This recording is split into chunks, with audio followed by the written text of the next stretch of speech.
You do not get your health from your body. You get it from your consciousness.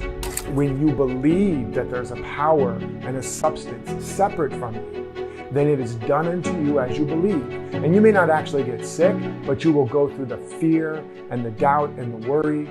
You do not get your wealth from your bank account or your stock account or the economy or the government. You get your wealth within you.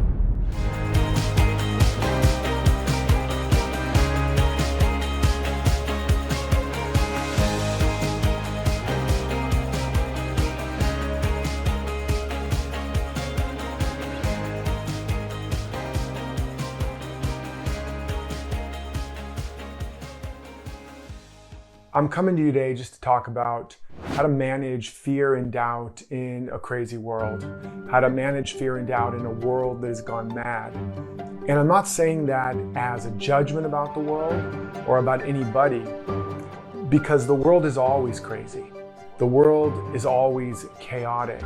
And that's actually part of its nature, because the world of appearances and conditions and people and things is really just a temporary and relative creation that's always changing.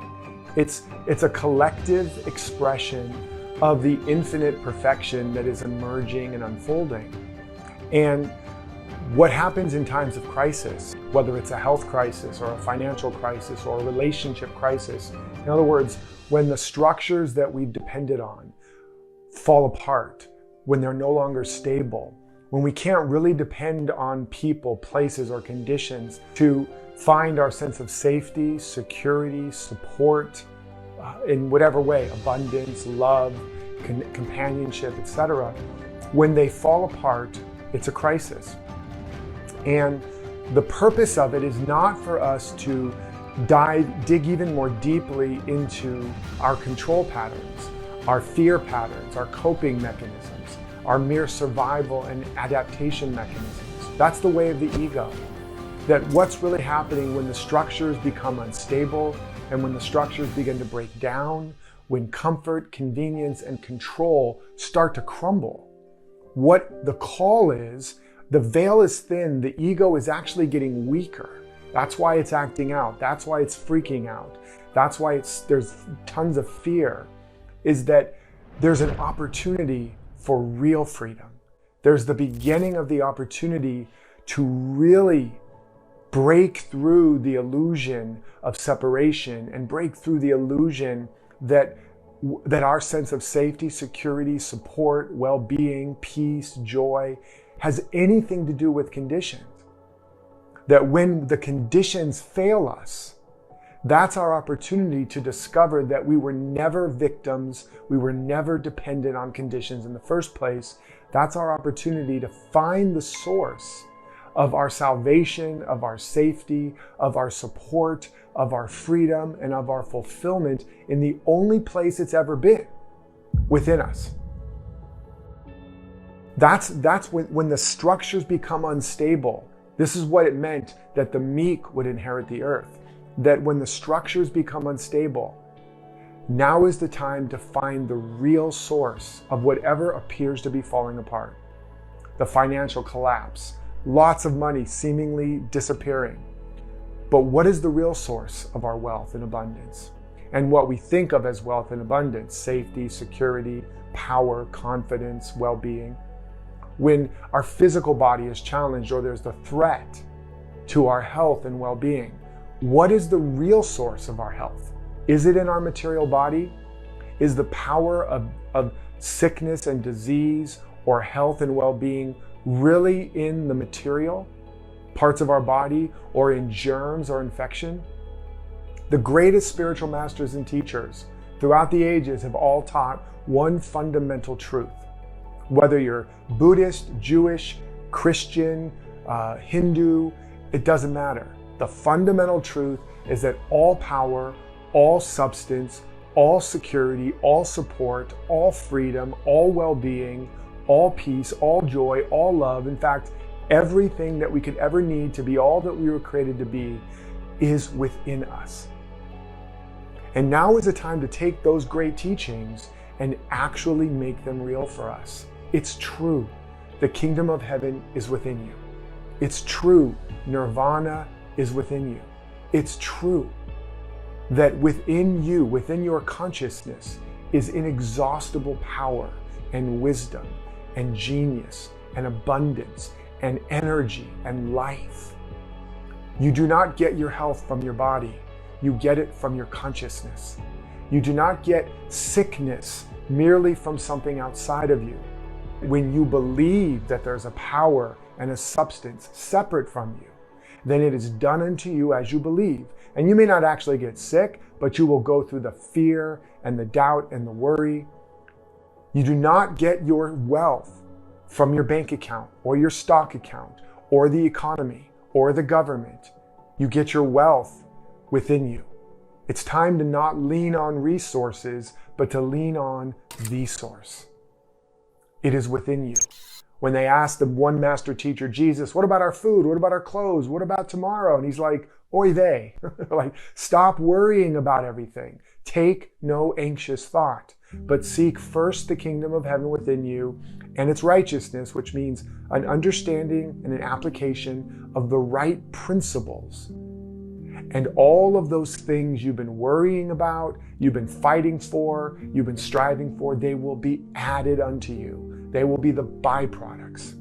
When you're in a state of connection, when you're in a state of wholeness, when you're in an inner state of ease, then you are in alignment with ultimate reality. You are in alignment with the flow of life. And that life will and must unfold according to your unique pattern and potential, like any seed, and manifest as all of your needs met. Right now, what's happening is that we are in a time where the old masculine model of external structures of survival and power and struggle and identity are beginning to destabilize. They're breaking down. And the rise of the feminine energy, life itself, is calling on us to serve a new master, to no longer serve form, to no longer serve structure, to no longer merely try to save ourselves or save the world or strive to achieve more matter, but to serve what matters, to serve the divine feminine, to serve life, to serve that evolutionary and emerging impulse within us, to become still, listen more deeply. What is life really saying to us? When all the noise starts to die down, when we cannot distract ourselves by going here and there and keeping busy as easily, we create a space to finally listen to what is life saying within us. What is life wanting to be as us? What is life or evolution trying to emerge as us? We are in a powerful time. There is a greater world and a greater way than we can even imagine, trying to break through, trying to emerge. I'm telling you what I know for sure.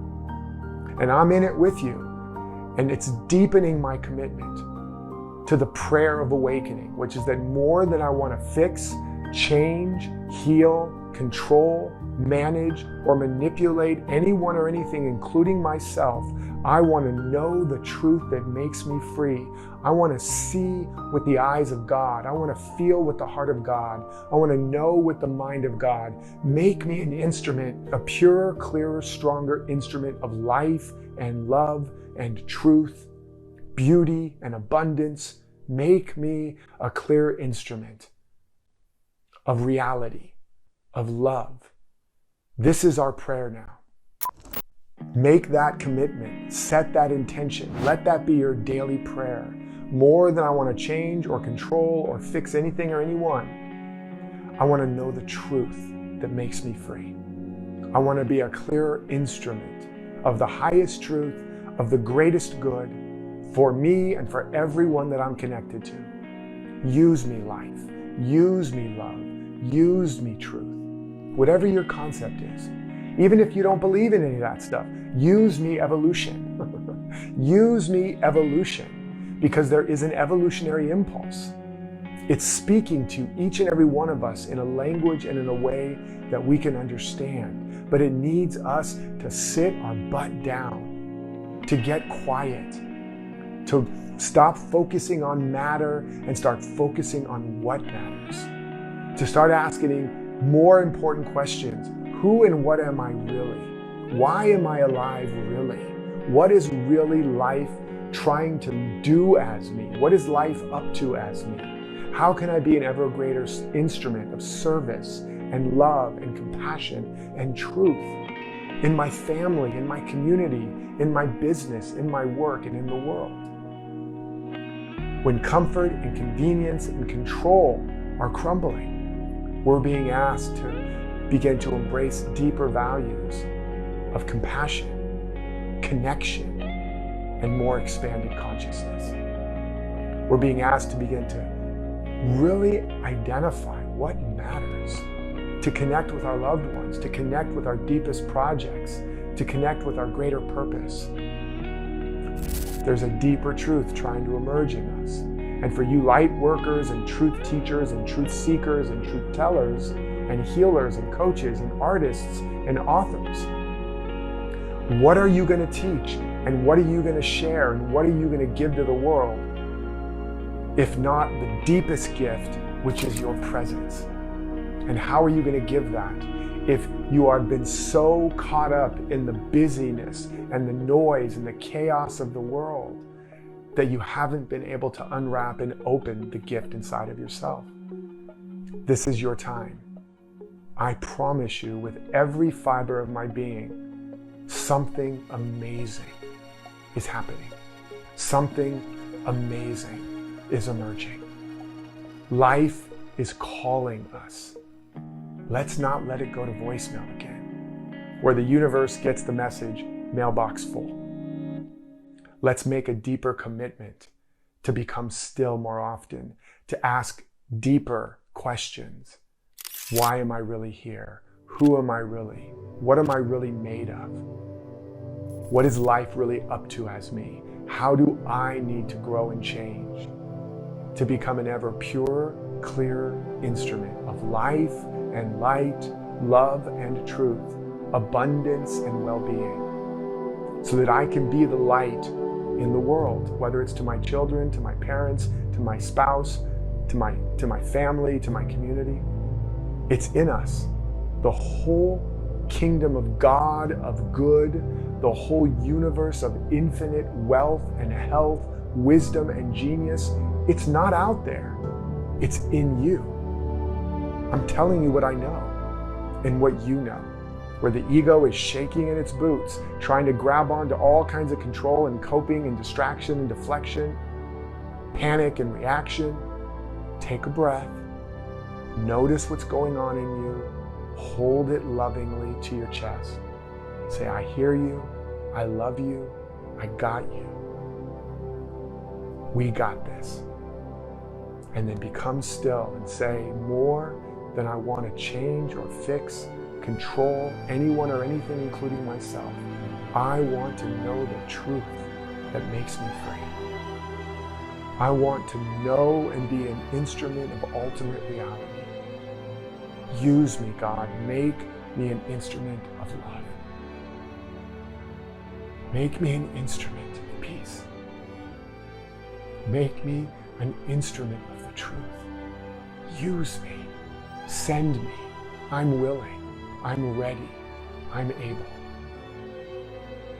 If you pray that prayer and you set that intention with all of your heart, you will become a candidate for revelation, for breakthroughs, for transformation. The veil will begin to part and you will begin to hear the voice of truth that has been broadcasting the whole time, but now you're tuned into the right station.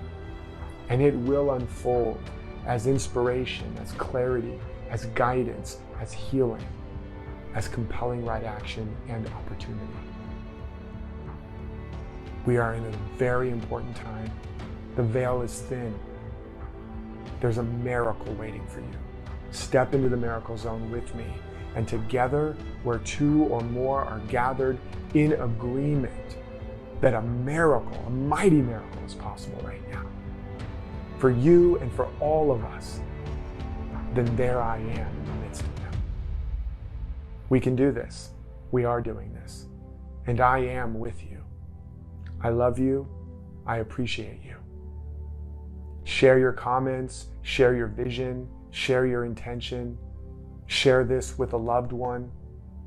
Because if together we align our consciousness to the highest truth, that is an agreement that is more powerful than any human agreement, any human law, any law of contagion, any law of economies. Our collective consciousness is the only law unto our experience.